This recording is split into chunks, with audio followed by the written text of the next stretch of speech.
Yes, children, good morning. Let us continue with question 4. Here it's given to you PQ is parallel to ST. ST. It's T here. And PQR is 110 degree. RST is given to you 130. So we need a construction, children, over here. So I am drawing the parallel line which is parallel to ST through R. Since it is parallel to ST, so sum of co-interior angles would be 180 degree. So we will get 50 degree. तो ये 50 आएगा. Then this line will also be parallel to this line, and we are getting Z form. So alternate angles would be equal. These two angles. Now you know this part, but you don't know this part. So make it x. So x plus 50 equals to 110 आएगा. So then you will get the value of x easily, isn't it? So let's start. Since PQ is parallel to ST, it's given. ये given था. And by construction हमने क्या draw किया है? AB. AB is parallel to ST by construction. So by theorem 6.6, PQ is parallel to AB is parallel to ST. Alright, तीनों ही आपस में parallel हो जाएंगे. Here. So since they are parallel, ST is parallel to AB. So this implies sum of co-interior angles. So name of the co-interior angles TSR plus SRB is equals to 180 होगा. So TSR we know it is 130 given to us. SRB we don't know. So we'll get it by subtraction. 180 minus 130. So SRB कितना आ गया? 50 degree. Just highlight it and mark it equation 1. Then you see again PQ is parallel to AB. Then angle PQR is equals to QRB. क्यों? They are alternate interior angles, isn't it? तो 110 है ये, and this is x plus 50. x कितना आया? x is equals to 110 minus 50. That is 60 degree आया. यानी कौन सा एंगल आया हमारा? एंगल QRS is 60 degree आया. Okay. So here we have finished question number 4. Now we'll be continuing with question number 5. So here is question number 5, children. AB is parallel to CD. It's given. Angle APQ this 50 degree. Angle PRD means this exterior angle.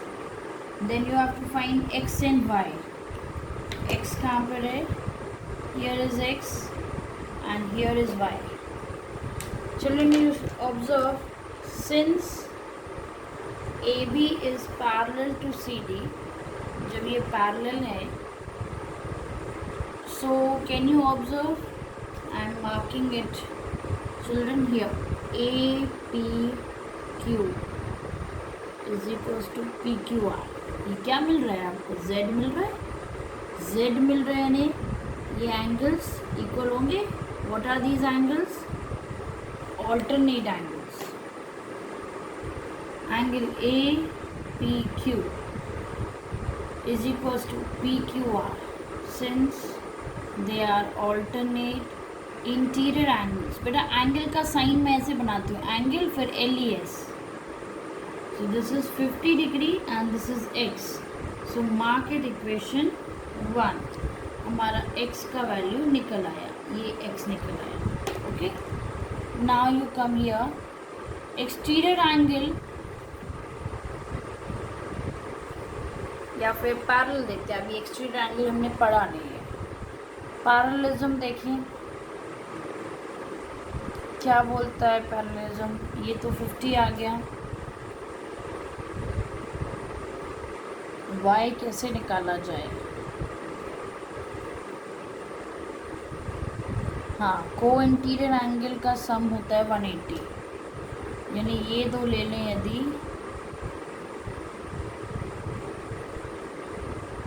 नहीं we can take parallel again. हाँ here, ये देखो parallel आएगा, ये है और ये भी z बन रहा है। तो अब ये full angle is equals to this, isn't it. तो लिखिए again, you write children here, again AB is parallel to CD, therefore angle APR, ये देखो APR, P is equals to PRD। APR कितना है 50 प्लस y और PRD 127। I am writing here बेटा, आप नीचे लिखेंगे इसके। Okay, y is equals to 127 minus 50, y की वैल्यू 77 आ गई। So we got both the angles, दोनों एंगल्स आ गए। Now will continue with 6th question. Yes children, question number 6. Children, you have to use one logic here. You must have studied law of reflection in physics. आपने law of reflection पढ़ा होगा, जिसमें पढ़ा होगा कि angle of incidence is equals to angle of reflection होता है। So if this is incident ray, ये हमारी इंसिडेंट रे है, ओके, और ये रिफ्लेक्टेड रे है, ये निकली PQ से टकराई और ये निकली। तो आपको पता होगा कि ये यदि नॉर्मल है, ये नॉर्मल है, 90 डिग्री बनाता है ये सरफेस से।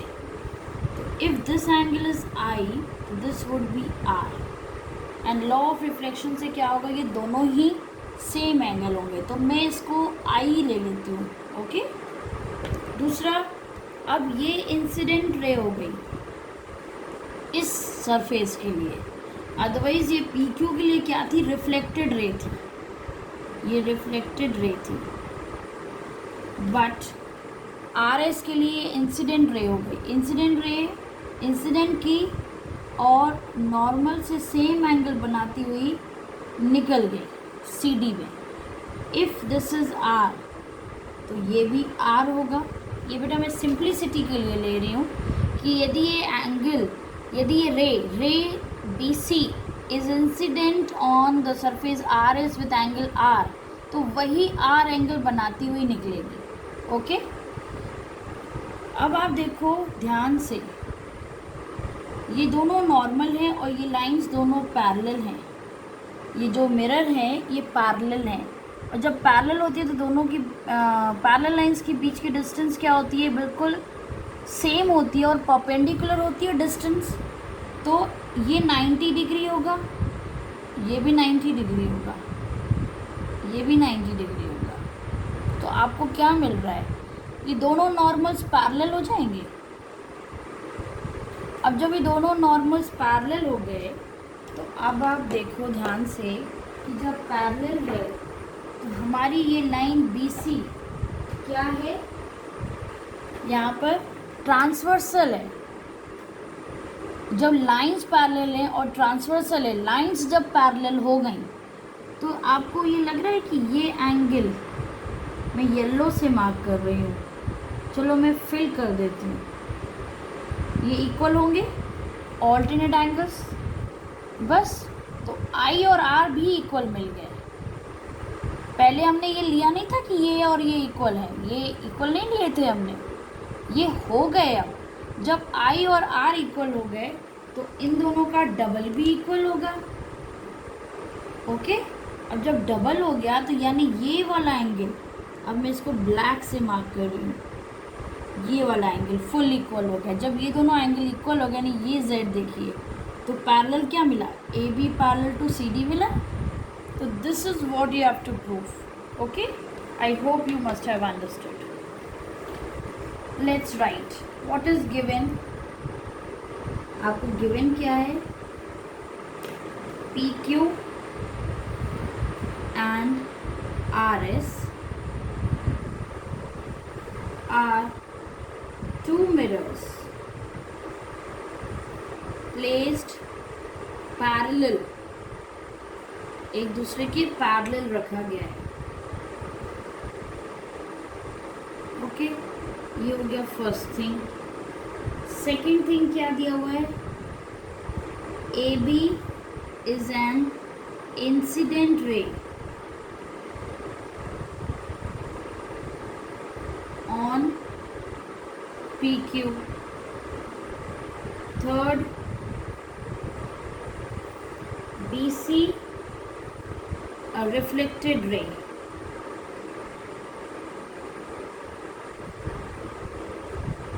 For mirror PQ, for PQ mirror. Fourth point क्या दिया है, यही BC क्या बन जाता है, an incident ray on RS. Fifth, CD a reflected ray for RS mirror. ये चीज़ें आपको दी हुई है और प्रूफ क्या करना है हमें, टू प्रूव करना है कि AB is parallel to C. Okay, now I'm rubbing it out children. Okay, अब हम करेंगे proof.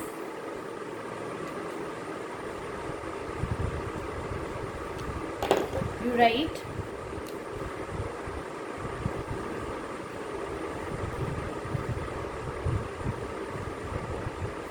Since PQ is parallel to RS, ये था हमें गिवन। ऑलराइट, फिर हम क्या ले लें, बी एम ले लेते हैं इसको, and B M is perpendicular to R S and C N is perpendicular to P. It implies कि B M is parallel to C N. ये आप लेके रख लीजिए पहले तो कि ये दोनों पैरेलल है। And since we have shown, हमने सब कुछ फिगर में दिखा दिया है कि ये एंगल आई है और ये एंगल आई है, तो ज़्यादा लिखने की ज़रूरत नहीं है हमें। अब हमने शो कर दिया है फिगर में कि where I is the angle of incidence. आप लिखना चाहें तो लिख सकते हैं, angle A B M is equals to M B C, short में लिखेंगे आई। ओके, और रीज़न क्या लिख देंगे, लॉ ऑफ रिफ्लेक्शन। अब लॉ ऑफ रिफ्लेक्शन क्यों लग रहा है, बिकॉज मिरर्स आर गिवन, क्योंकि हमें मिरर दी हुई है इधर, और रे इज इंसिडेंट और रिफ्लेक्टेड हो रही है। इसको मार्क कर दीजिए सेकेंड, हो सकता है ज़रूरत पड़े। ऑल्सो ये वाला एंगल देखिए, B C N is equals to N C D R, ये ले लीजिए थर्ड। इसमें भी वही रीज़न है, law of reflection. Now right, since BM is parallel to CN and BC is a transversal, therefore angle MBC is equals to MBC is equal, जिसको हमने yellow mark किया है, BCN, यानी I is equals to R मिल गया। Mark it equation 4।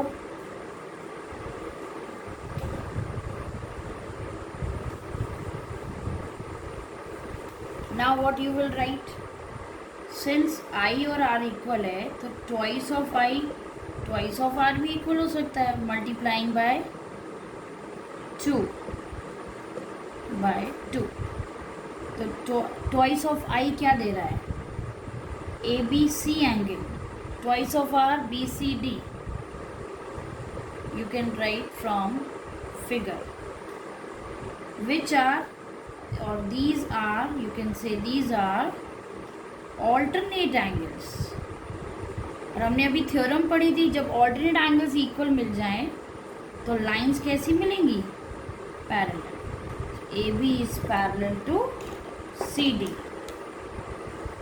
So this finishes our exercise 6.2.